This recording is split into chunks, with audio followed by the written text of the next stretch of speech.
how you doing? This is TJ from Rule 34 here, back with another unflattering camera angle.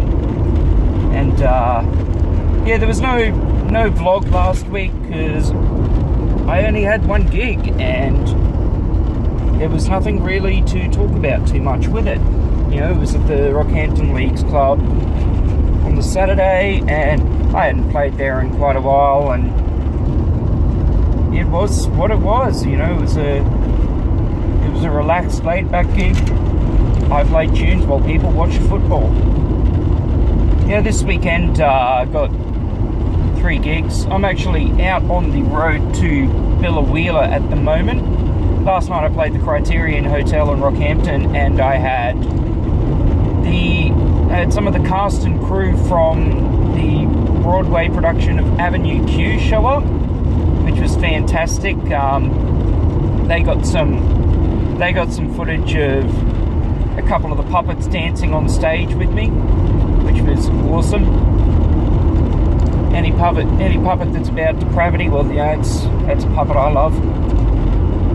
So they're actually doing a show in conjunction with my friends at the Red Dahlia Bar. They're going to be performing at the Pilbeam. It's either this weekend or next weekend, so by the time you see us, it could already be done. But it's absolutely cool to see such a major show coming to Rockhampton, because we don't get a lot of that, unfortunately. As I said, I'm on the way to Billawheeler at the moment, and I'm almost dropping my phone. Yeah, tonight I'm at the Billawheeler Anzac Club, which is, you know, their RSL out there. I'll be playing till midnight. Billawheeler's a lovely little town. I only really get out there maybe once every 3 or 4 months. And unfortunately, the last 2 times I was booked out there, it didn't go ahead due to heavy rainstorms. You know, with Billawheeler, if it starts storming heavily, you can't get out there because the road's shut down because of minor flooding.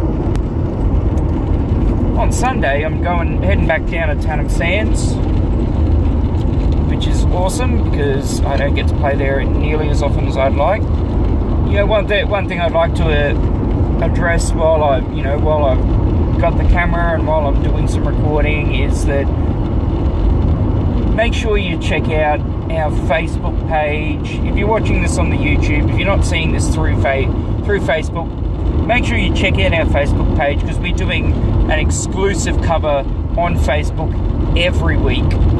It's going to be coming out. The plan is to have them out every Saturday morning at some point. Last week we did as of recording last week, we did Forget by Stokeswood, which got an absolutely huge reaction. You know, I got some love from the guys in the band themselves, and it was a very lovely little message from the songwriter's mother. And you know, so if you're seeing this because you've joined us from that, you know, if you're one of Stokeswood's fans who liked what they saw and decided to join us, hey, welcome. You know, it's we're glad to have you here. And you know, this next week, which by the time this is released will be the video that's just come out, doing a little bit of 9 Inch Nails, which I actually learnt this song originally to try and impress this very pretty young little metalhead girl, and she was not interested in the whole grandpa's guitars, as Squizgar would say.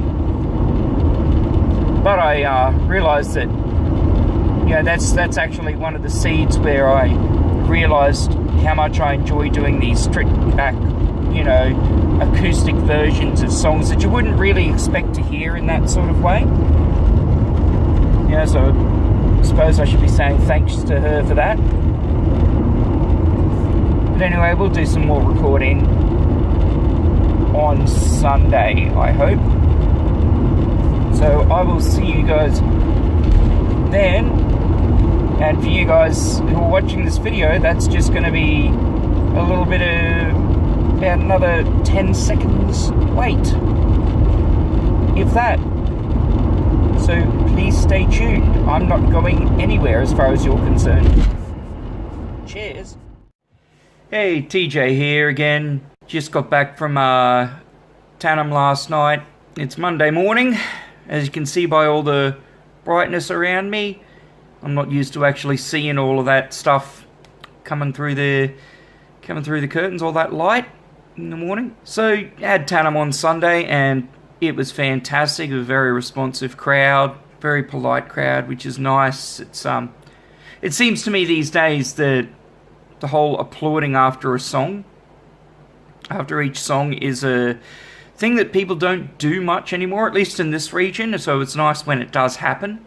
Makes you feel very appreciated and makes you look really good in front of the bosses as well, which is always important. A couple of quick things I kind of wanted to touch on is one common question I get is, what advice do I have for people trying to break into the covers scene, trying to become working musicians? There are a few obvious things, like your word is everything, don't be a flake, don't be wishy-washy, if you say you're going to do something, obviously don't go back on your word. If you're playing in a small town, if you're touring to a small town, don't book more than one venue there. I get when I play Billawheeler, always get people saying, oh, we could get you gigs at this pub, at the top pub, or at the bottom pub, or whatever. And I keep kind of saying to them, well, no, I appreciate the offer, appreciate the thought, but this pub's had my back here for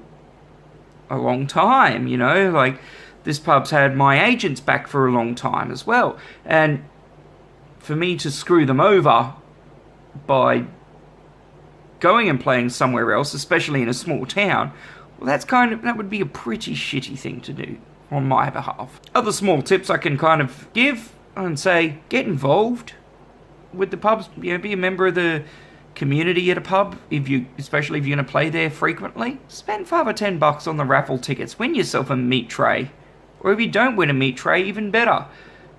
Show that you're one of the people. It's hard when you go, especially into a town that you don't live in, and especially with a lot of country towns as well.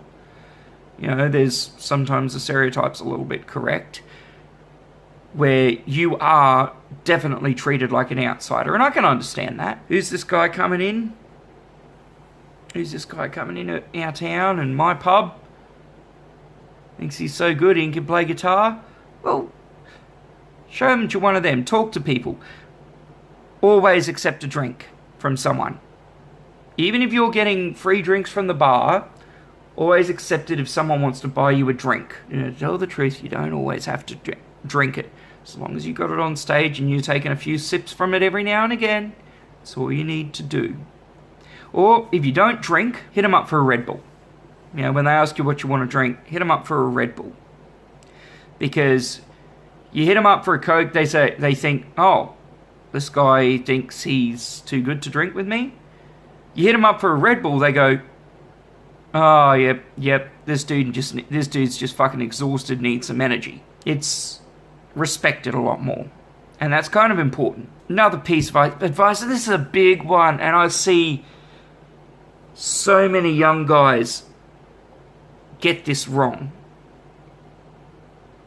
You might have been brought up on all the stories of Jim Morrison, AC/DC, The Angels, Billy Thorpe, all these other musicians that got blind at gigs. And you might have seen the older musicians in your scene do it. But you can't do it. You can't get rotten drunk at a gig. You have one or two before the show. Get your nerves down. That's fine. We all get nerves. I get nerves. I've been doing this for 20 years. It come up next week. Actually, coming next week is going to be my 20th anniversary as a musician, since my first ever paid gig.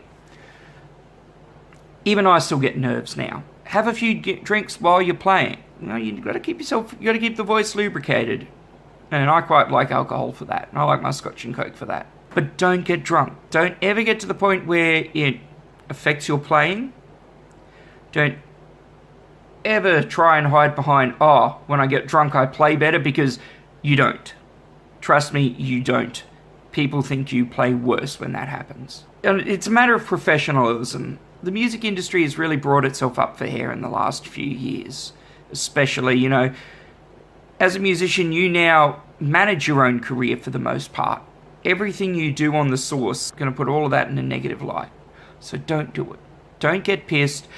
No drugs. Like, seriously, no drugs at gigs. Don't show up stoned or high.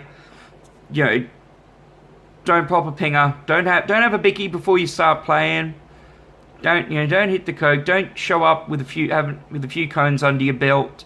Don't ever show up and then take drugs on the premises. That's like super uncool, because you're not only putting yourself in trouble, in risk of getting in trouble from the cops, you're putting the venue, you're putting the venue manager, you're putting the staff, you're putting the security, you're putting everyone else at risk. And don't, if you've got friends, like we all bring our entourage to gigs, you know, we all bring our crew, our friends who want to come see us, our friends who are helping us set up, our friends who are, you know, acting as gophers. Make sure none of them is involved with selling drugs, ever. Because even if they don't sell drugs at your gig, there's a big chance that the cops will turn around and say, I know that dude, and I know he's going to be at this bar because that's where his bloody idiot mate plays. So we're going to raid that dude at that bar on that night, because that happens. That is something that cops do. And if one of your crew gets raided and becomes a hassle for a venue, that means you are a hassle for a venue because you brought them. Even if you didn't bring them, if they're just known associates or friends of yours, it's still you're the issue. Quickly onto the album recommendation for the week, because I don't want this video to be too long. Speaking of things that are 20 years old, I'm going to go with the Regurgitator album, Unit.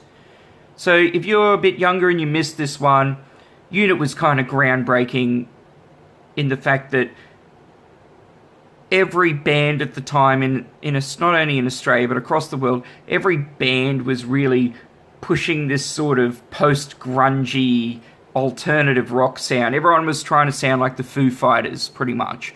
Or everyone was trying to sound like Pearl Jam.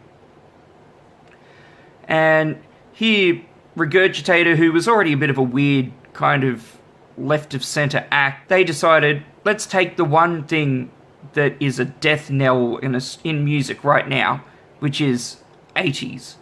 And let's make an 80s album. So they took their guitars and their bass and their drums, and they added a whole shit ton of synthesizers on top of it. You might know the song Polyester Girl. That was the big single off the album. I think they even kind of took the Regurgitator boys by surprise. And no one expected a love song to a blow-up doll to go to number 9 on the charts. But there was also a few other really cool singles off that. The song formerly known as Black Bugs, my personal favourite, which is Everyday Formula. I Like Your Old Stuff Better Than Your New Stuff was another really cool track on that one. And so that's my recommendation. The reason I recommend it is because it was such a big influence on me personally. It opened up my eyes to the concept of synthesizers at a time where no one else was using them. And all of a sudden, here's this band with these crazy, and what were to me, different sounds. I've always had that little bit of a love for a band that just didn't give a shit about being cool. They just wanted to do something that they thought was fun. You know, so that sort of anti-cool without trying to be anti-cool. You know, bands like Tism, Regurgitator, you know, Bare Naked Ladies. I've always had a love for those types of bands, the anti-cool thing. And Regurgitator did that better than most.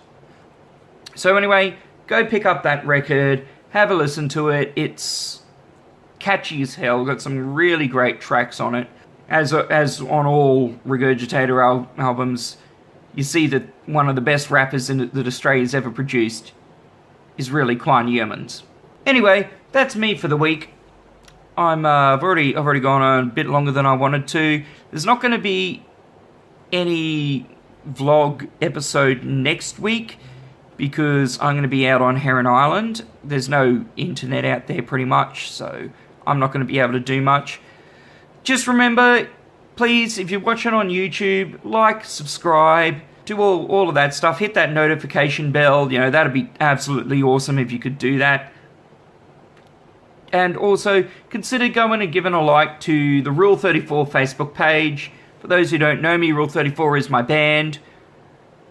I've got a bunch of covers coming up pretty much every week. And they're going to be exclusive to Facebook video. So go over there, like that, get notifications on that because that's super important for us as well. And I will catch you guys in a few weeks' time when I get back from Heron Island. Alright, here's cheers.